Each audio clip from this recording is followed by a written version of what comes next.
Beside me is the Mega Murmur, Starling's long-travelled 29er enduro bike, and a bike that served as my long-term test rig for 2024. Stay tuned to learn why this is a little bit more versatile than it looks and how it's performed in this long-term review on loamwolf.com. Let's go.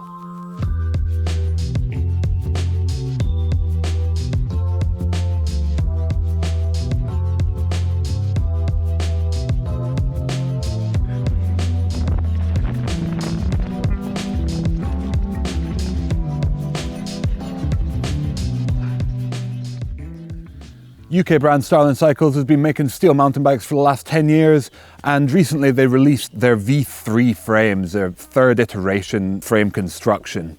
With the V3 iteration, they released a new front triangle which carries across their Murmur trail bike, their Twist mixed wheel bike, and then they created the Mega Murmur from that front triangle, taking a new longer rear end and fitting a longer stroke shock using the adjustable shock mount to create a 165mm rear travel, 29-inch wheeled, hard-hitting enduro bike, which is ideally suited to a 170mm forecock front. Starling's front triangles are made out of Reynolds 853 steel in their facility in Bristol in England by their own welders, and then the rear end are made by a separate company in the UK in batches to keep production costs down and ensure that Starling's going to get the correct level of quality that they desire.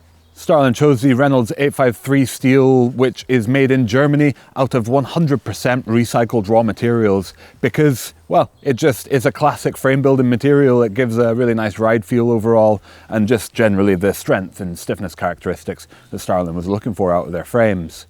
After it's all welded together, that front triangle is given further heat treatment to ensure that there's no excess stresses and to keep it running for as long as possible. As I mentioned, the Mega Murmur uses the same front triangle from the Murmur and the Twist, meaning that with that adjustable shock mount on the front shock mount, you're able to use a different stroke shock and then ideally change the fork to go from the 165mm travel of the Mega Murmur down to 140mm if desired. And also you could, in theory, purchase a different rear end to make it either a Murmur or a Twist. And yeah, essentially totally change the character of the bike with just changing the rear end instead of the whole frame. Starling's been making frames for quite a while now, so they've really paid attention to what works and what doesn't with their hand-built frames. So they've got their signature head tube gusset with the Starling birds laser cut in it. It's a really nice attention to detail. They've got fully external cable routing, which has got multiple points along the down tube where it's secured, keeping things nice and quiet and rattle free. And then the cable for the internal dropper post goes through the seat tube, through a nice little laser cut plate, which is given the frame number on there, which is a really nice touch just to show that it's not a mass-produced frame. The rear end is tied together by a bolt-on laser cut brace as well, which is something that it doesn't look like it's going to do that much, but I have actually experimented without this on the frame, and it is impressive what that little laser cut plate does to tie the rear end together and add some stiffness there. Starling moved the bearings from the front triangle into the rear triangle just to make the overall bearing stance a little bit wider for improved stiffness, as well as facilitating easier servicing when it comes time to replacing that single pair of bearings that's found in that single pivot rear end. And for the V3 frames, Starling gave it a new anti-flare head tube, which should stand up to the test of time. There's an aluminium insert inside the steel seat tube, meaning that the dropper posts are less likely to seize in place there in extended use. And down at the rear end, you've got a SRAM universal derailleur hanger to make sourcing and replacements a little bit easier. Starling really stands by their frames, offering a 7-year warranty as well as a crash replacement policy should the worst happen.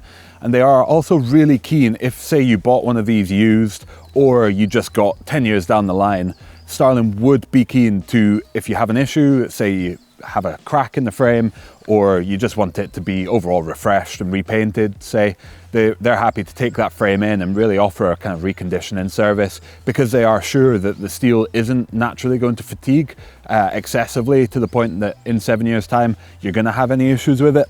So if the worst does happen, do feel free to get in touch with Starling, and they'll absolutely do their best to help you out. And I've certainly heard from people who have made use of that service that they're able to basically get a whole totally new lease of life into their frame, which is really nice to see.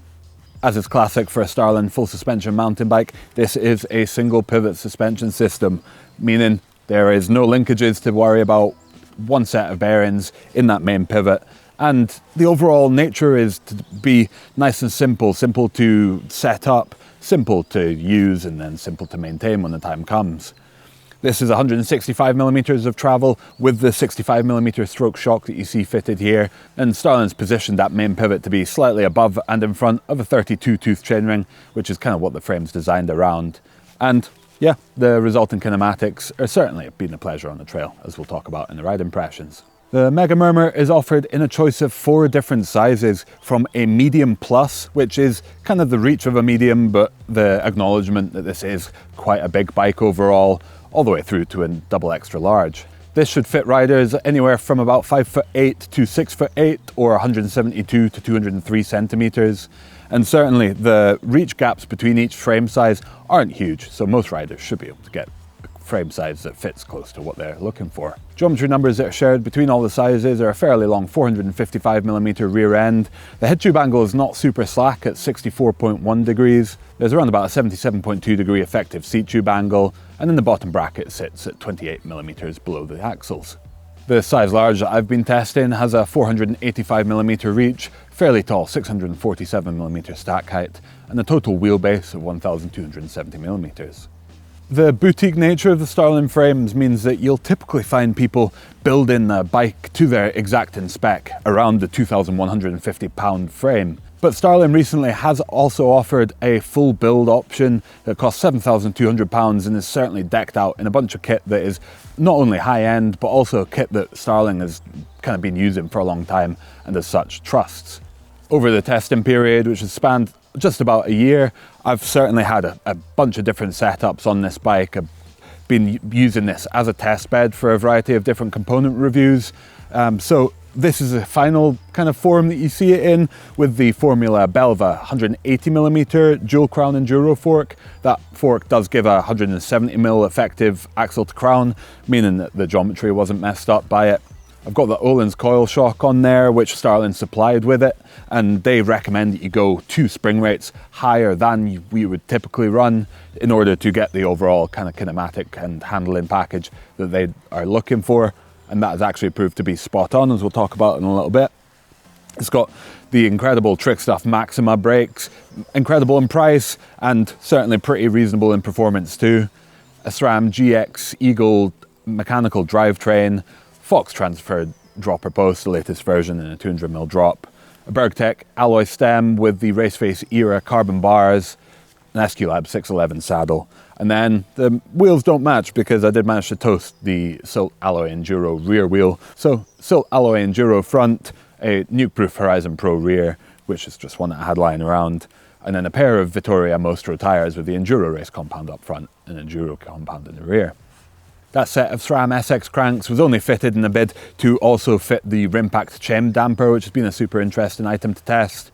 All in all, as you see here, the total build weight without pedals was 38.4 pounds or 17.4 kilograms, which when you look at the build spec with, super burly brakes, dual crown fork, no corners cut in order to make it a lightweight machine, it's actually quite reasonable and quite comparable to a lot of other bikes out there. So I don't think you should be considering this bike, this frame, the steel construction to be overly heavy.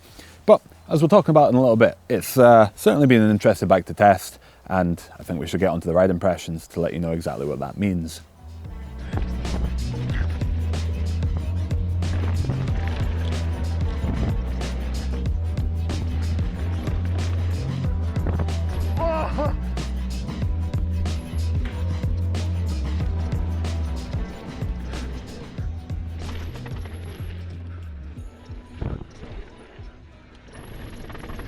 I had the pleasure of heading down to Bristol, England, to the Starling headquarters, where they were going to give me my new Mega Murmur long-term test rig, and their mechanic James did an excellent job of building it up with all of my components, and yeah, certainly dealing with my overall slightly chaotic delivery of the components with a few bits here and there that needed to be sorted on the spot. So huge thanks to James and to the Starling crew for their patience with that and helping to put together a really nicely dialed rig. Getting the Mega Murmurs set up, so I did actually test it with both the coil and a Formula Nebbia air shock during the testing period. That Nebbia shock, it was promising to be really the ultimate solution for this bike, thanks to its tunability, where I think I would be able to really obtain the kind of level of performance and the overall control and feel that I wanted out of the bike. But I do believe I had a faulty unit, certainly over quite a couple of months of trying to get it set up to the perfect spot. I just couldn't quite get it dialed in. So that shock has gone back to formula. They're taking a look at it as we speak, and I'll be certainly getting another one back in to do some further testing and see how that performs. So stay tuned for that review in the coming months. But yeah, because of those issues with the Nebia shock, I then resorted back to the Öhlins coil shock, the TTX22, which is a really solid performer. And getting that set up initially, Starling recommended you go 2 springs heavier than you would typically run on the same kind of travel and stroke shock. So that ended up being a 525-pound spring on this bike. And actually, although in the car park it did feel a little on the stiff side, and the general dynamic kind of sag of it is on the higher side, which does yield some slightly interesting characteristics on mellower terrain, it actually proved to be spot on and really the perfect match to the rear end of this bike and put me in a really nice and comfortable place. Otherwise, it was a fairly easy bike to get set up. It is nice and simple. I was able to, get everything dialed in, get the cockpit feel in a good place. It's all fairly sensible numbers and geometry. And from the get-go, I was able to hit the trails and feel pretty comfortable on the Mega Murmur. As a 38+ pound steel long travel enduro bike, you may not be thinking that the Mega Murmur is going to be a super great climber, but the seating position is solid. A 77-degree or so effective seat tube angle puts you in a nice balanced spot. The longer rear end means that, especially on technical climbs, you don't have to be actively weighting that front wheel all that much. The anti-squat that Starling's chosen on this bike, it puts you in a nice place. You don't have excessive bobbing by any means, especially when seated. There's a little bit more movement that creeps in when you're standing and really mashing on the bike. But I think the overall kinematic for pedaling up the hill is pretty damn spot on. And certainly it wasn't a bike that I felt like I needed to constantly be reaching down for the lockout lever on the shock whatsoever. It's just overall a fairly dialed climbing machine, and certainly not a bike that feels every bit like its 38+ pound weight. I think what is really important to remember for a lot of people is that the weight figure certainly does make a difference for certain things. If you're on a technical climb and you're stopping and starting and having to accelerate off the line often, it will add a little bit more sluggishness and make you have to input a little bit more energy to get the bike moving. But the main thing for climbing anyway, especially on smoother fire roads where you've got constant momentum, is going to be your tire spec. So if you choose some super sticky, super burly rubber, that's going to have much more of a detriment to the overall climbing performance than an extra pound or two, depending on how you've built up the bike. So I'd always say, if you're looking to really push a bike hard, do focus more on just fitting it with proper, like burly brakes especially make such a big difference. Don't skimp out on things like strength of the wheels and just general components on the bike. Instead, really focus on optimizing the tires for the conditions that you're going to be riding it in, and making sure that everything else is going to give you the support and the control that you're looking for. On the way down the hill, and the Mega Murmur is definitely an interesting bike. I'm going to address the thing that most people are going to be commenting about. You know, obviously, you look at it, the rear end looks very, very skinny, and as such, people assume that it's going to be a super flexy bike. And I would say that although it definitely does look that way, it is not a complete noodle like some people might want to call it. And while it does certainly look like it's going to be an ultra flexy bike, it definitely doesn't feel that way out on the trail. Don't get me wrong, it's definitely not ultra stiff, but it's in a fairly comfortable spot where you're still able to push it nice and hard without it feeling like it's limiting your control and giving you any kind of vague sensations there. I've had this bike out in the Alps. I've ridden downhill tracks that I would typically reserve only for the kind of burliest of bikes, and it definitely didn't hold me back whatsoever there. There was no vague sensations or just concern with pushing the bike too hard, and yeah, as a result, it's definitely been a really comfortable ride and a bike that I've really enjoyed attacking some of the roughest and rowdiest trails in Europe on. With that coil sprung rear end, the overall dynamic ride height was slightly on the higher side, and that did take a little bit of getting used to in certain scenarios, especially when it was super steep but you're not necessarily having that many impacts. You do feel like the bike's riding a little bit on the high side. However, as soon as things start getting a little bit rougher and rowdier, the overall dynamic geometry, the likeliness of the rear end to use its travel means that you do end up sat slightly lower into the bike, meaning that the harder you're riding it, almost the more stable it becomes, because the linear suspension action combined with a slightly higher spring rate to start with does mean that basically you need to be pushing the bike to really unlock and get further deep into the travel. But even so, with that linear suspension, I didn't find that I was finding the end of the travel all that often. It was only the absolute hardest of hits that really unsettled this bike. Of course, the bottom out bumper was coming into use a little bit more than perhaps Öhlins had expected, but it didn't cause any issues, and there was never any harshness to those bottom outs. I think the rear end maybe isn't torsionally all that flexible, but I think it does have that little bit of extra give in the vertical direction. I did find that actually on a couple of the hardest bottom outs, I was able to get the tyre to impact the seat tube slightly. You didn't feel it or hear it, but you did just see the little few marks of kind of scraping on the back of the seat tube from those harshest of impacts. So I guess in that way, the rear end is actually offering a little bit extra of suspension travel. So even though it's 165mm on paper, it might even be giving you 175 or 180mm when you really push it that hard. The geometry overall, certainly that longer rear end means that there's plenty of weight on the front wheel, meaning on flatter tracks, you're not having to actively weight that front wheel, which is really nice, especially given the head tube angle isn't ultra slack either. But there were a few times where that longer rear end did remove a little bit of the kind of playful nature that some riders might be looking for. Instead, this is a slightly more serious feeling bike overall, where you're wanting to charge hard and kind of ride it in a neutral stance rather than popping and playing about everywhere. So if that's a bike for you, then by all means, this is going to be a really good time, and I've certainly enjoyed testing it in that way. But if you're looking to be a slightly more kind of active and playful rider, I would certainly suggest either using the standard Murmur's slightly shorter rear end, or looking to go for the twist with the 27.5-inch wheel in the rear, just to obtain a little bit more agility from the rear of the bike. Otherwise, the geometry is certainly not giving me any issues. It's a really comfortable, really balanced ride overall. And when you combine it with a dialed build spec and the ability to really just focus on the details to keep this thing running really quietly, the overall build and the overall feeling out on the trail has been really excellent. Of course, it is not a really stiff bike, so if you're looking to pop and play and shroud corners and be that guy, then it's maybe not going to be the ultimate bike for you. But the flip side of that is it is just a little bit more comfortable and compliant, and on off cambers you can really just kind of dig the side knobs into the terrain and feel like you're getting a little bit more give and a little bit more traction overall out of it. And as a result, on the choppiest, gnarliest trails, the Mega Murmur is an absolute delight to ride, and it's been a seriously fun time, especially around here in the Tweed Valley. Just quickly touching on the components that I'm sure you'll be interested in, we will be releasing full reviews of pretty much everything that you see on here, unless we've already reviewed it. But for now, I'll just quickly touch. The fork has been solid. I really like the chassis, although I've had a few concerns with the air spring. Basically, the standard air spring doesn't work for my body weight because of the coil negative springs, and I'm too heavy. And then the dual air spring that I've got here, I've found a few problems in just getting the ideal ratio of the positive and negative chambers to deliver kind of the dynamic ride that I've wanted without sucking it down into its travel.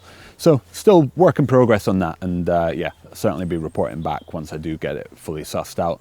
But definitely a promising unit, and I think the damper in there especially is fantastic. The Trick Stuff Maxima brakes, I did struggle with a little bit initially. I just couldn't get the stock pad compounds that they'd given me to offer the perfect level of bite, and they were really heat sensitive in that they needed to be hot before they got a really good bite on them. But since then, I've experimented with some other different pads, and I'm really starting to enjoy them. And I think they are really one of the top performers out there, although I just can't quite see if I can justify that price tag on them because they are so expensive. The Rimpack chain damper has been a really interesting thing to test. I actually don't think it's made as much of a difference on this Starling as I'd expected it to. But even so, it still does help to keep the chain movement to a minimum and does just give that little bit less feedback through the pedals, which is really going to be appreciated by some. Then the Vittoria Mostro tyres, I've been struggling with them a little bit, but since I've got back to the Tweed Valley, taken them away from Europe into the Tweed Valley, I've been able to drop the pressures down a little bit, and I'm certainly getting a little bit more traction and comfort out of them than I had been previously. So excited to keep on testing those and publish a long-term review of those in the coming months too. Otherwise, the frame itself has held up incredibly well and has really been a perfect long-term test rig in that respect. The frame pivot bearings haven't gone rough yet, and at no point has the linkage come loose, which is really nice to see. It runs quietly and smoothly, and yeah, it's even things like it's easy to clean and just easy to identify if there are any problems with it because of how simple it is. So certainly high quality overall. There's a couple of bits on there, things like the forward shock mount, which aren't necessarily the cleanest execution. They're functional, don't get me wrong, and they're not, by no means are they poor quality, but I just think they don't quite match the otherwise quite sleek looks.